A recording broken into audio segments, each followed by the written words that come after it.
প্রিয় ফিফথ সেমিস্টারের ছাত্রছাত্রীরা, যাদের আজকে GE1 teacher education in India পরীক্ষা ছিল, তাদের জন্য আমি সাজেশান দিয়েছিলাম এবং আমার সাজেশান থেকে কীরকম এসেছে একটু দেখে নাও যে হুবহু আমার সাজেশান থেকে প্রশ্ন কমন এসেছে কি না। তোমাদের প্রথম প্রশ্ন এসেছে, ভারতবর্ষে প্রাচীন মধ্য ব্রিটিশ যুগে শিক্ষক শিক্ষার বিকাশ আলোচনা করো। এটা আমার দাগ নাম্বার ডি এ আছে। দেখো যে স্বাধীনতার পূর্বে ভারতবর্ষে শিক্ষক শিক্ষার বিকাশ আলোচনা করো, তার মানে এখানে প্রাচীন মধ্য এবং ব্রিটিশ যুগ, আমি ব্যাকেটে লিখে দিয়েছিলাম ব্রিটিশ যুগের শিক্ষক শিক্ষার বিকাশ সম্পর্কে আলোচনা করো, এটা এসছে। বিয়ে দেখো, দূরশিক্ষার মাধ্যমে শিক্ষক শিক্ষার উদ্দেশ্য, সুবিধা এবং অসুবিধাগুলো আলোচনা করো।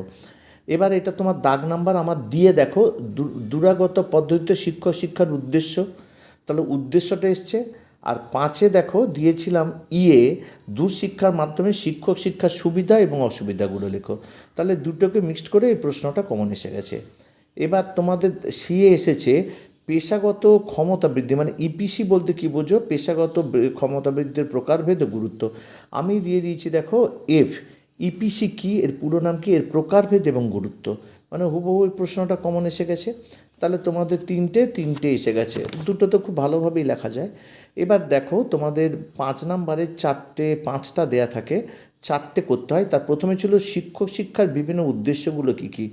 আমার সাজেশনে 15তে ছিল দেখো এ, প্রথমেই ছিল শিক্ষক শিক্ষার সংজ্ঞা, শিক্ষক শিক্ষার ধারণা উদ্দেশ্য আলোচনা করো, তাহলে উদ্দেশ্যগুলো পেয়ে গেছো।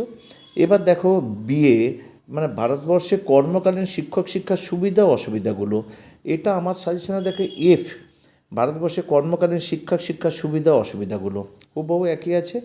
এবার তোমাদের আছে প্রাথমিক স্তরের শিক্ষক শিক্ষার প্রতিষ্ঠানগুলির কার্যাবলী উল্লেখ করো, এটা আমার সাজেশনে দেখো বি, শিক্ষক শিক্ষার প্রাথমিক স্তরের কার্যাবলী আলোচনা করো। আচ্ছা, তোমাদের আছে ডি, এনসিইআরটির ওপর একটি টিকা লেখো। আমার 15 দেখো ই, এনসিইআরটি সাংগঠনিক কাঠামো এবং কার্যাবলী।